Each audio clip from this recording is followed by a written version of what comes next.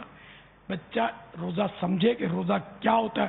اب بچے کو بیٹا روزہ کہاں رکھا ہے تو کبھی دیکھا گیا پیٹ میں رکھا ہے، کبھی بولے گا فریج میں رکھا ہے.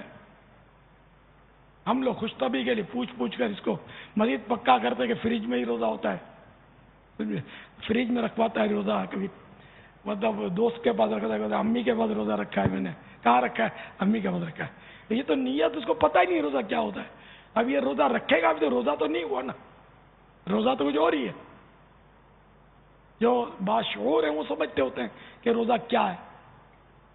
تو جب تک روزہ کیا ہے اس کی نیت اس کو سمجھ نہیں آتی، اس وقت تک یہ اگر ابو کا پیاسا رہا یہ بس آپ کو روزے کا نہ اس کو ثواب بیچارے کو نہ آپ کو ثواب. اب آپ نے اس پر ظلم کیا، یہ آپ جانے آپ کی آخرت. مدنی مذاکرے کے بعد دیکھا سلسلہ فیضان سحری اور امیر اہل سنت دامت برکاتہم العالیہ کی سحری کے مناظر. آئیے اس کے مناظر دیکھتے ہیں. میرا نام ذوالفقار علی صدیقی اتاری فاروق نگر لال قناة. حبیب بھائی میرے مرشد پیران کی دستگیر بادشاہ کی بچپن کی کوئی کرامات بتا دے. غوث پاک رضی اللہ تعالیٰ عنہ کی بچپن کی کوئی کرامت بیان کی جائے. سبحان اللہ. پہلا دن تھا ماہ رمضان کا. آپ کا جب سحری کا وقت یعنی غوث پاک کا جو پہلا دن تھا ماہ رمضان کا، ولادت بھی ہوئی، فرسٹ ڈے تھا. آپ سحری سے لے کر افطار تک کچھ نہ کھاتے، نہ ماں کا دودھ نہ پیتے، اور جب غروب آفتاب ہو جاتا تو آپ دودھ نوش فرمانے لگتے.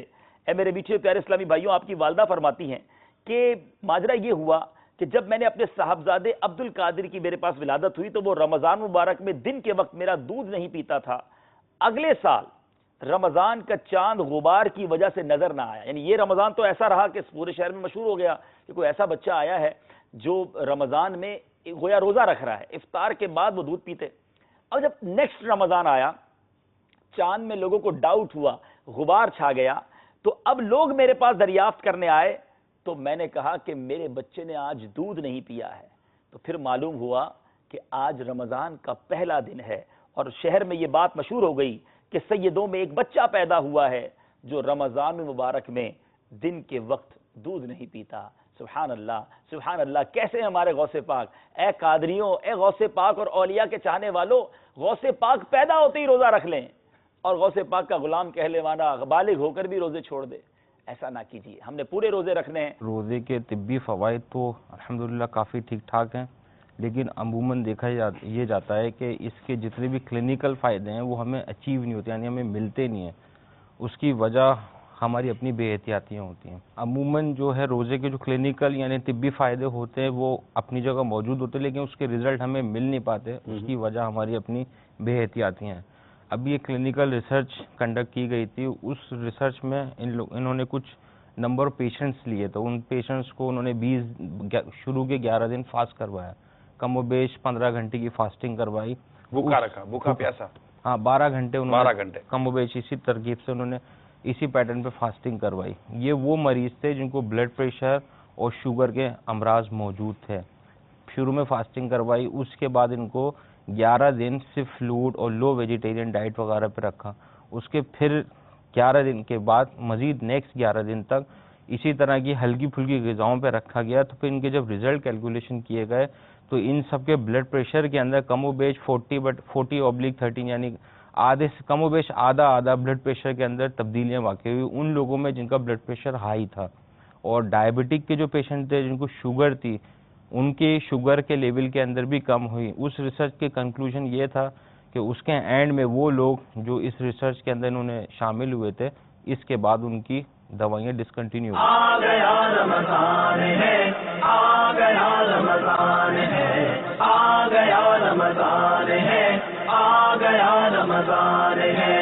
تجھ پہ صدقے جاؤں رمضان تو عظیم الشان ہے، تجھ پہ صدقے جاؤں رمضان تو عظیم الشان ہے. کہ خدا نے تجھ میں ہی، کہ خدا نے تجھ میں ہی نازل کیا قرآن ہے. آ گیا رمضان ہے، آ گیا رمضان ہے، آ گیا رمضان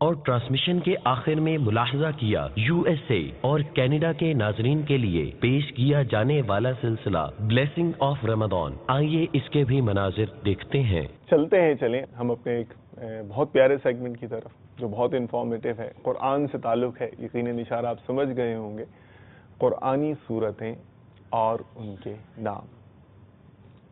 صلو علی الحبیب صلی اللہ تعالی علی محمد وعلی آلہ واصحابہ وبارک وسلم۔ جناب،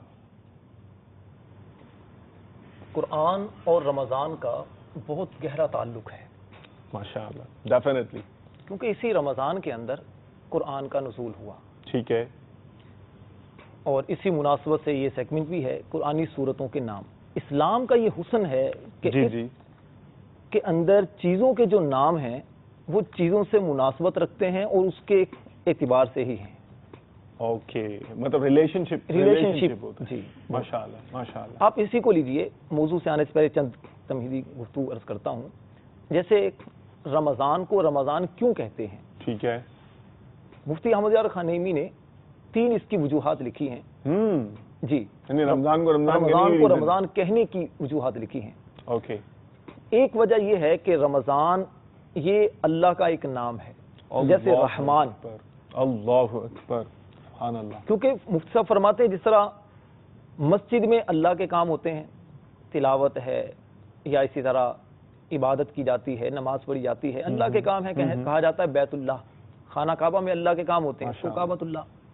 تو اسی طرح رمضان میں چونکہ اللہ ہی کے کام ہوتے ہیں، اعتکاف ہے یا تلاوت قرآن ہے یا روزہ رکھنا ہے، یہ ساری چیزیں عبادت میں شمار ہوتی ہیں، اس لیے اس کو رمضان کہا جاتا ہے۔ ایک وجہ اس کی یہ ہے، مطلب the relation ship is that much profound, یعنی وہ جو اگزامپل دی ہے مفتی صاحب نے مسجد والی، کہ مسجد میں چونکہ کام ہی یعنی اللہ تعالیٰ کو راضی کرنے والے ہو رہے ہیں، اللہ کی عبادت ہو رہی ہے، تو وہ اللہ کا گھر ہے، کہا جاتا ہے اسے مسجد بیت اللہ ہے، اللہ کا گھر ہے۔ تو اب یہ مہینہ ہی ایسا زبردست ہے، اتنا بابرکت ہے، اس میں اللہ تعالیٰ کی رضا والے اتنے کام ہوتے ہیں، گویا کہ یہ یعنی بطور خاص، یعنی اللہ اکبر اللہ اکبر ماشاء اللہ۔ اب دیکھیے قرآن کو بھی کتاب اللہ کہا جاتا ہے، ٹھیک ہے ماشاء اللہ، کیونکہ قرآن میں اللہ کے نام بھی ہیں، اللہ کے کلام اللہ، ٹھیک ہے، کلام اللہ کہا جاتا ہے، ٹھیک ہے نا۔ اب سورتوں کے نام، دیکھیے قرآن پاک کی جو سورتوں کے نام ہیں، ہو سکتا ہے بہت کم اسلامی بھائیوں کو یہ معلوم ہو کہ یہ سورتوں کے نام نبی پاک علیہ السلام کے دور میں نہیں رکھے گئے۔ قرآن پر جو سورتوں کے نام ہیں یہ حجاج بن یوسف اس کے دور میں یہ رکھے گئے نام۔